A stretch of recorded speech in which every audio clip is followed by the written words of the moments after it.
के लिए बहुत ही यूज़फुल रहने वाली है। मैं इस वीडियो में स्टेप बाय स्टेप आपको बताने वाला हूं कि बुकिंग से लेकर के डिलीवरी तक कौन कौन से डॉक्यूमेंट लगते हैं और इंश्योरेंस में आपको किन बातों का खास ख्याल रखना है। स्वागत है आप सभी का हमारे YouTube channel trust with Kishan पर।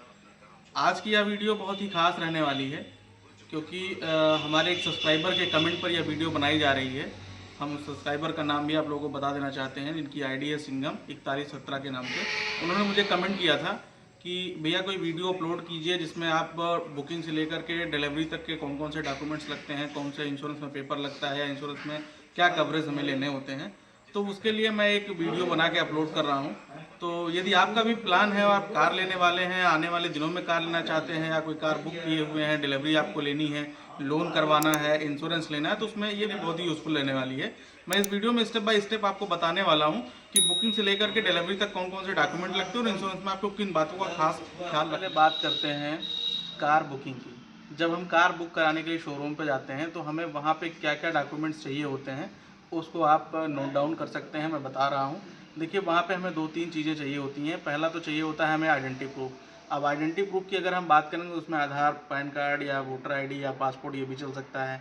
और अगर एड्रेस प्रूफ की बात करें तो एड्रेस प्रूफ में भी आपका आधार कार्ड चलेगा, पैन कार्ड भी चलेगा, ठीक है, वोटर आईडी भी चल जाएगी। तो आइडेंटिटी प्रूफ और एड्रेस प्रूफ ये 2 चीज़ें आपको प्रमाण पत्र देने होते हैं वहाँ पे, कोई प्रूफ जो आपके पास अवेलेबल हो इनमें से।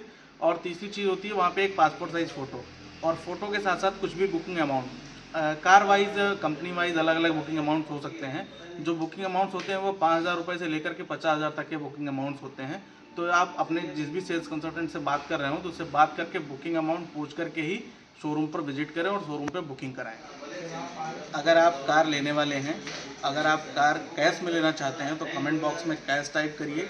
यदि आप लोन पे कार लेना चाहते हैं तो आप कमेंट बॉक्स में लोन टाइप। कार लोन पे लेना चाहते हैं तो लोन के लिए आपको क्या क्या डॉक्यूमेंट्स देने होते हैं, जो कि आपसे सेल्स कंसल्टेंट भी लोन के लिए डॉक्यूमेंट्स ले सकता है, या बैंक में जाकर के खुद से भी लोन करा सकते हैं, या बैंक ही आप जा रहे हैं तो आपको क्या क्या पेपर लेकर के जाना है मैं बता देता हूँ। तो जाहिर सी बात है, अगर आप लोन लेने जा रहे हैं तो लोन का प्रोफाइलिंग होती है। भाई ऑटो लोन लेने जा रहे हैं तो ऑटो लोन में 3 प्रोफाइल बेस पे ज़्यादातर लोन मिलते हैं। एक होता है एनआईपी। एनआईपी का मतलब हो गया कि non income profile. Non income profile में जो होता है वो प्राइवेट बैंक ही फाइनेंस कर पाती है। मोस्टली सरकारी बैंक फाइनेंस आपके गवर्नमेंट बैंक नहीं करते हैं। अब बात मैं कर लेता हूँ कि एक सैलरीड पर्सन, बिजनेस पर्सन और प्राइवेट सैलरीड पर्सन। तो अगर मैं सैलरीड पर्सन की बात करता हूँ कि जो गवर्नमेंट जॉब में है, अगर वो गवर्नमेंट जॉब में है और उन्हें कार लोन पे लेना है तो उन्हें किन किन डॉक्यूमेंट्स की ज़रूरत होती है, तो वो बैंक अपना ले करके जा सकते हैं। Aadhaar card, pan card, bank passbook की फ़ोटोकॉपी अपने साथ रख सकते हैं, या जिस बैंक में सैलरी आ रही है तो उसको स्टेटमेंट और पासबुक की ज़रूरत नहीं होती है। लेकिन यदि आपकी सैलरी किसी और बैंक में आ रही है और किसी और बैंक से आप लोन लेने जा रहे हैं तो आपको वहाँ पे 6 महीने का स्टेटमेंट अपने पास रखना होता है, और लेटेस्ट 3 महीने की सैलरी स्लिप आपके पास होनी चाहिए।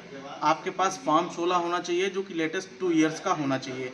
यदि आप हैं तो इतनी चीज़ें आपके पास ज़रूर होनी चाहिए सरकारी बैंक से यदि आप लोन लेने चाह रहे हैं तो। और यदि आप बिजनेस पर्सन हैं तो आपको बिजनेस का प्रूफ भी देना होता है, जैसे कि किस चीज़ का बिजनेस है, उसका रजिस्ट्रेशन है कि नहीं।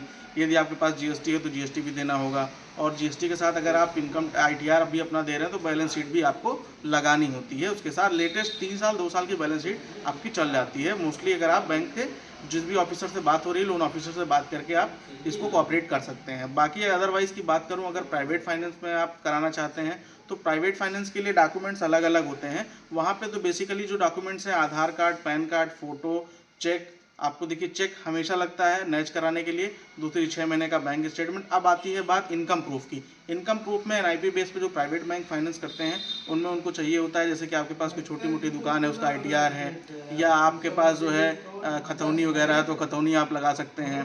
तो उसके साथ साथ वो आपको अलग अलग डॉक्यूमेंट्स बताते भी हैं, उसके ऑप्शन में आप ऑप्शन लगा सकते हैं।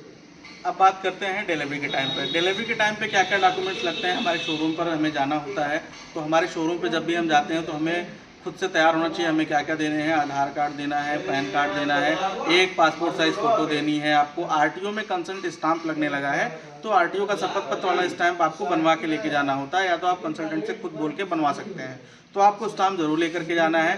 दूसरी चीज़ों की अगर मैं बात कर लूँ तो आपको इसके अलावा और भी अदर कोई डॉक्यूमेंट्स नहीं लगते हैं डिलीवरी के टाइम पे, लेकिन एक बट कोई डॉक्यूमेंट्स पेंडिंग है तो वो आपको ले जाना है, उसके लिए बातचीत कर लें। सबसे महत्वपूर्ण चीज़ है कार लेने से पहले तो पीडीआई के लिए मैंने एक वीडियो बना रखी है, मैं उसको रिलेटेड है डिस्क्रिप्शन में उसका लिंक डाल दूंगा, आप देख सकते हैं।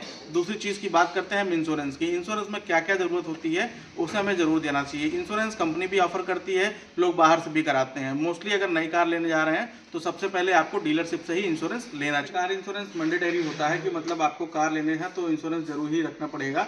तो कार इंश्योरेंस दो टाइप का होता है, एक होता है थर्ड पार्टी इंश्योरेंस और दूसरा होता है कॉम्प्रिहेंसिव इंश्योरेंस।